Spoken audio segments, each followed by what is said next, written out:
যারা OBC B ছিল তারা হলো ওবিসি এ, ওবিসি এ হলো ওবিসি বি, তাহলে ফর্ম ফিল আপের ফর্মের ক্ষেত্রে সেখানে সে কি লিখবে, ওবিসি এ না ওবিসি বি? প্রশ্নটা এখানে কোটি টাকার প্রশ্ন। ওবিসি নিয়ে জট এই রাজ্যে রয়েছে। আপনি এক জায়গায় একটা ইঙ্গিত করলেন যে মমতা ব্যানার্জি ওবিসিদের সঙ্গে প্রতারণা করলেন, ঠিক প্রতারণার ছকটা যদি একটু বলেন। মানে প্রতারণা মানে মুসলিম যারা ওবিসি আর কি, তাদের সঙ্গে বাংলা কথাটা প্রতারণাটা একজন মুখ্যমন্ত্রীর ক্ষেত্রে মানানসই নয়, কিন্তু এটা কিন্তু প্রতারণার ছাড়া অন্য কোনো কিছু আমি বলবো না।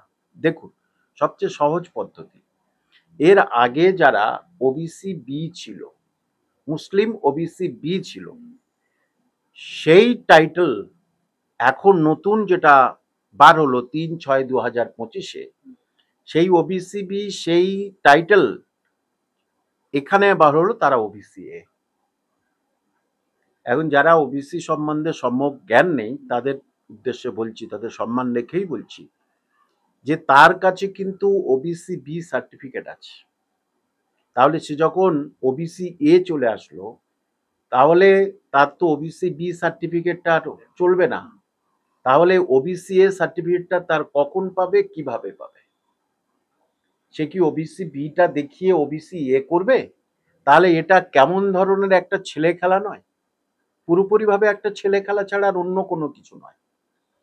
এবং এরকম একাধিক আছে, এ থেকে বি হয়েছে, বি থেকে এ হয়েছে, এটা একেবারে স্বাভাবিক। এবং এইটা সংখ্যালঘু ছেলে মেয়েদের আজকের বিভিন্ন দল তারা বলছে যে এখানে ওবিসিতে সংখ্যালঘুদের খুব গুরুত্ব দিয়েছে মুখ্যমন্ত্রী, তারা এটা মনে করছেন, কিন্তু এখানে সংখ্যালঘুরা বঞ্চিত হয়েছে। কিছু সংখ্যালঘু তারা এদিক থেকে এদিক হয়েছে, এদিক থেকে এদিক হয়েছে, বঞ্চিত হয়েছে। তাহলে এটা কেউ তো তুলছে না, কেউ তো বলছে না। আমার কাছে তো কয়েক হাজার স্টুডেন্ট তারা ফোন করেছে, আমার এই ছিল, আমি এখন এই হয়েছি। তাহলে এই আগামী কাল থেকে স্কুল সার্ভিস কমিশনের ফর্ম ফিল আপ শুরু। 2016-র পরে এই প্রথম একটা চাকরির সুযোগ, ফর্ম ফিল আপ শুরু। তাহলে সেখানে কালকের থেকে যদি ফর্ম ফিল আপ, কাল থেকে হবেই, ডিক্লেয়ার করে দিয়েছে, তাহলে যারা ওবিসি বি ছিল তারা হলো ওবিসি এ, ওবিসি এ হলো ওবিসি বি, তাহলে ফর্ম ফিল আপের ফর্মের ক্ষেত্রে সেখানে সে কি লিখবে, ওবিসি এ না ওবিসি বি? প্রশ্নটা এখানে কোটি টাকার প্রশ্ন। তাহলে এটার জন্য কি মাননীয় মুখ্যমন্ত্রী কোনো কিছু বলেছেন, নাকি নিজেরাই জানেন না যাকে ওবিসি এ করা হয়েছে সে আগে ওবিসি বি ছিল, নিজেই কি জানেন না? প্রশ্ন এখানে। এবং মুসলিমদের এখানে যে যারা বলছেন মুসলিমদের এখানে অনেক বেশি প্রেফার দেওয়া হয়েছে, এইভাবে প্রেফার দেওয়া হয়েছে, কিন্তু বহু হিন্দুকে তাদেরকেও ওবিসি এর মধ্যে আনা হয়েছে। সেটা হতে পারে, আমরা হিন্দু মুসলিম বলে কিছু নেই, সবাই এখানে বেনিফিটেড হোক, যারা ভীষণভাবে পিছিয়ে পড়েছে তারা বেনিফিটেড হোক। ওবিসি এ হয় যারা অত্যধিকভাবে পিছিয়ে পড়া, অনেকে জানেন না। ওবিসি এ মানে যারা অত্যধিকভাবে পিছিয়ে পড়া তারা ওবিসি এ, ওবিসি বি যারা তুলনামূলকভাবে কম পিছিয়ে পড়া তারা হচ্ছে ওবিসি বি। তাহলে এখানে ওবিসি এর মধ্যে গোয়ালা গোপ, পল্লব গোপ, তারপরে যাদব গোপ, গোপ, আহির, যাদব, এগুলো নতুন ভাবে এগুলো সব এখানে এসেছে, সেখানে হিন্দু ভাই বোনরা তারা উপকার পাবে। আমি এই হিন্দু ভাই বোন এখানে পেয়েছে বলে আমার যে খারাপ তা একেবারেই না, আমি একজন শিক্ষক হিসাবে বলছি যে হিন্দুও পাক, পিছিয়ে পড়া যারা তারা সবাই পাক। একটা অভিযোগ ছিল এই যে পঞ্চায়েত এরিয়ায়, পৌরসভা এরিয়ায় সেখানে টাকার বিনিময়ে এই সার্টিফিকেট গুলো বিলি হয়েছে, বেশ কিছুদিন আগের খবরে ব্রেকিং নিউজ। দুয়ারে সরকারের সময়, দুয়ারে সরকারে, এবং একটা অদ্ভুত ঘটনা যে একই পাড়ায় খান টাইটেল, মুসলিমদের খান টাইটেল, একই পাড়ায় এক তখনই সার্ভের সময় একজন হয়েছে এ, একজন হয়েছে বি, তখনই আগে সেটা চলে আসছিল, এ এ লিখেছে, ও বি লিখেছে, এগুলো আর কেউ আর দেখেনি, অ্যানালাইসিস করেনি। কিন্তু যখন এর বিরুদ্ধে হাইকোর্ট হলো, সুপ্রিম কোর্ট হলো, তখনই তো মানুষ এটা জেনে গেছে যে এই ব্যাপার। এবং এই যে যারা গোয়ালা গোপ এগুলো এদের কি কোনো সার্ভে করেছে? এই কটা দিনের মধ্যে এদের কোনো সার্ভে করে ঢুকেছে? আমি আবার বলছি, পিছিয়ে পড়া হিন্দু ভাই বোন, খ্রিস্টান তারা ঢুকুক, কোনো অসুবিধা নেই। এটা পিছিয়ে পড়াদের জন্যে। এখানে হিন্দু মুসলিম কথাটা তোলাটা আমি একেবারে মেনে নিতে পারছি না। কারণ মুসলিমরা এখানে যে কত কিরকম ভাবে বঞ্চিত হয়েছে সে মুসলিমরাই জানে। মুসলিমরাই জানে তারা যে তারা এই মুহূর্তে কি করবে। তারা তো যে বি আছে সেটা এ হয়েছে, তাহলে সে যদি এখন বি দেয় তা ক্যান্সেল হয়ে যাবে। সে তো এ দিলে তার প্রমাণ দেখাতে হবে, দেখাও এটা কোথায়। তাহলে এই কদিনের মধ্যে নিশ্চয়ই বলতে হবে তোমরা এসে পাল্টে নিয়ে যাও। এ কেমন ধরনের হলো না, জামা প্যান্ট কিনলাম, ছোট হলো বড় হলো, পাল্টে নিলাম, সেরকম হলো না যে তোমরা ওবিসি বি চেঞ্জ করে নিয়ে যাও, ওবিসি এ তোমরা ওবিসি বি হবে, তোমরা চেঞ্জ করে নিয়ে যাও। আসো, ছাত্রছাত্রীর ভবিষ্যৎ এইভাবে এ তো 12 লক্ষ 12 লক্ষ ছাত্রছাত্রী হিন্দু মুসলিম সমস্ত স্টুডেন্টদের তারা কিন্তু বঞ্চিত হয়েছিল 2012, বঞ্চিত হয়েছিল এই সরকারের সময়, বঞ্চিত করেছিল। মানে কোনো রকমের পূর্ণাঙ্গ সার্ভে করা হয়নি। আমি যতটুকু মনে করি যদি সার্ভে করা হতো তাহলে একটা টাইটেল এ অ্যান্ড বি কি করে হয়, সুতরাং তখনও সার্ভে করা হয়নি। এখনো জাগমাগ করে একটি সার্ভে করে একটি দিয়ে দিয়েছে আর কি, সার্ভে করে মোটামুটি ভাবে একটি দিয়ে দিয়েছে, 40টা বাদ দিয়েছে। আপনার কি এক্ষেত্রে মনে হয় যে জাতিগত গণনা করা উচিত, তাহলেই এই এই এই যে ওবিসি সংক্রান্ত সমস্যা বিভিন্ন এগুলো বেরিয়ে আসতে পারে, যেটা যেটা কেন্দ্রীয় সরকার চাইছে যে জাতিগত ভিত্তিতে যে জনগণনা হোক? এখন ব্যাপার হচ্ছে কি পুরোপুরি ভাবে জানেন তো, এই যে এটা হয়তো ভারত যখন স্বাধীনতা লাভ করে বা তারপরে বেশ কিছু বছর সত্যি সত্যি এই অনেক সংখ্যালঘু পিছিয়ে ছিল, সত্যি সত্যি অনেকে হিন্দু যারা সমাজের টাইটেল তারা কিন্তু সত্যি সত্যি পিছিয়ে ছিল, এটা একেবারে ঠিক কথা।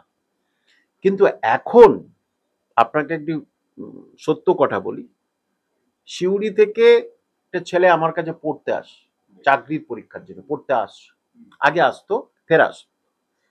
তো সে বলছে যে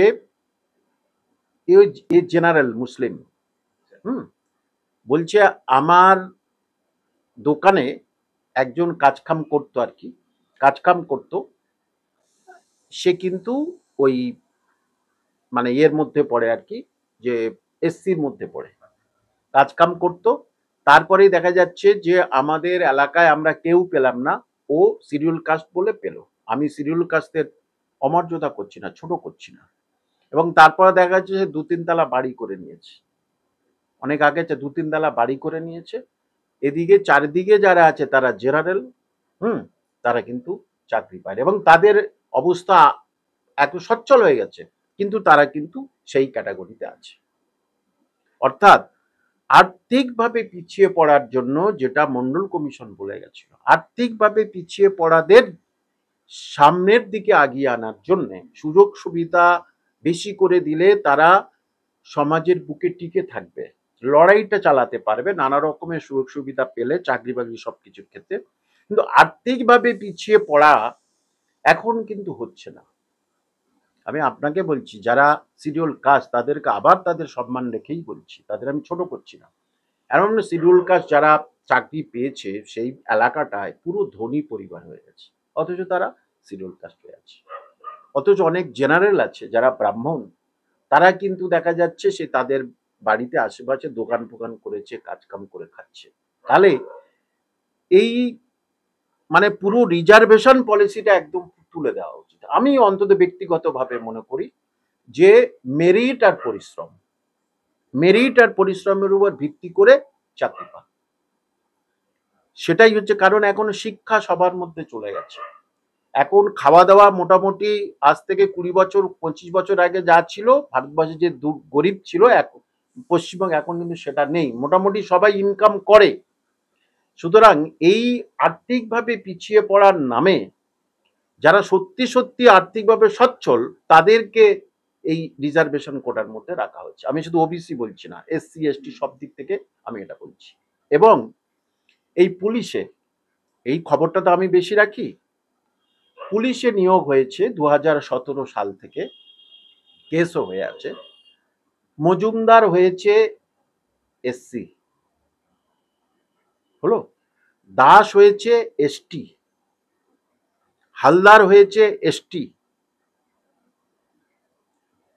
রায় হয়েছে এসটি, এই এসসি।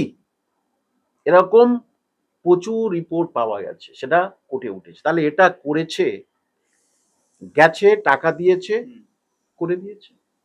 এবং এটা এই সরকারের সময় 2017 সাল তাদের চাকরি, পুলিশের ক্ষেত্রে আমি বলছি। এবং সমস্ত জায়গায় দেখলে আপনি এটা পেয়ে যাবেন। কলেজ সার্ভিস কমিশনে আমিও দেখলাম, সেখানেও এইসব টাইটেলগুলো কি করে শিডিউল কাস্ট হয়, এসটি এইসব টাইটেল কি করে হয় শিডিউল কাস্ট, এটা আমি স্কুল সার্ভিস কমিশনেও দেখেছি, আপার প্রাইমারিতে। সুতরাং এই জন্য অনেকে বলছেন ধর্মের ভিত্তিতে এটা হয়েছে। ধর্মের ভিত্তিতে যদি হয় তাহলে এখানে হিন্দু নতুন অনেক প্রবেশও করেছে, তো তাহলে ধর্মের ভিত্তিতে এটা একেবারে এই কথাটা ভুল। এখানে হচ্ছে কি সম্ভবত টাকার ক্যালকুলেশনে এই কাউকে ওবিসির ভিতরে ঢোকানো হচ্ছে, টাকার ক্যালকুলেশন, অথবা একে আমি বেশি সুবিধা পাইয়ে দেবো, বিনিময়ে তুমি আমাকে কি দেবে। যেটা পুলিশের পরীক্ষায় হয়েছে, কনস্টেবল পরীক্ষায় হয়েছে, কেস হয়েছে, এটা আমি আপনাকে বললাম। সুতরাং ওবিসি নিয়ে বিজেপি যেটা বলছেন, সেটা যদি পুরো রিপোর্টটাই ওনারা দেখেন, আগের রিপোর্টটা দেখেন, তাহলে কিন্তু ওরা নিজেরাই বলবেন বহু হিন্দু ভাই বোনের টাইটেল তারা এখানে গেছে। আমি ভালো মনে করি যে তারা সুযোগ সুবিধা পাক, নিশ্চিত পাবে, কেন পাবে না। কিন্তু সত্যি সত্যি কি আর্থিকভাবে পিছিয়ে পড়ারাই এর ভিতরে এসেছে? আমি মনে করি না, একেবারেই না। উত্তরবঙ্গে শেরশাহবাদী এরকম কি টাইটেল আছে, তারা পুরোপুরিভাবে তাদের বঞ্চিত করা হয়েছে, পুরোপুরিভাবে। তারা শেরশাহবাদী যেমন পাঠান ছিল, তারা পাঠান, সেই পাঠানদের অনেক হচ্ছে, এখন অনেকে তো পাঠান ছিল না। পাঠান মানে কিন্তু উঁচু জাত, বুঝলেন তো, উঁচু জাত খুব। তা মানে ইমরান খান, হ্যাঁ, এরাই সব পাঠান জাত। আফ্রিদি যে পাকিস্তানের, ওরা হচ্ছে কে ওই মানে আদিবাসীর মতো এরকম জাত আর কি। তাহলে সেই পাঠান জাতের ওবিসির মধ্যে প্রবেশ করা, এই নিয়ে উত্তরবঙ্গেও তারা কিন্তু ঠিক খুশি না। ওখানে হচ্ছে গিয়ে শেখ আছে, আবার নস্য শেখ আছে, যেটা উত্তরবঙ্গে বেশি আছে। নস্য শেখের একটা সম্মেলন হয়েছিল, আমাকে ইনভাইট করেছিল সেখানে, পিছিয়ে পড়া তারা। সুতরাং এখানে অনেক নস্য শেখের মধ্যে শেখ দেখুন হিন্দু আছে, মুসলিম আছে, বুঝলেন তো, শেখ হিন্দু আছে, মুসলিম আছে, বৈদ্য হিন্দু আছে, মুসলিম আছে, আছে অবশ্যই। যে হালদার, মুসলিম হালদার আছে, আমার এক জামাইবাবু, তার টাইটেল হালদার, মুসলিম টাইটেল হালদার। সুতরাং এই যে এটা মানে এরা যে কে হিন্দু কে মুসলিম, এটা আমি ইয়ে করছি। হালদার টাইটেল দুজনের, বৈদ্য টাইটেল সবার, নস্কর টাইটেল দুজনের আছে, হিন্দুদের আছে, মুসলিমদের আছে। তাহলে এটা ঠিক মান্যতা পায় না যে মানে হিন্দুদের বঞ্চিত করেছে, শুধু মুসলিমদের এখানে প্রবেশ করেছে, এটা আমি মেনে নিতে পারবো না। একজন শিক্ষক হিসেবে যা দেখেছি তাতে মেনে নেওয়া যায় না। কিন্তু এই সার্ভে ঠিক সার্ভে হয়নি, কিন্তু এটা সুপ্রিম কোর্টে আবার ফের ঝাড় খাবে এই সরকার।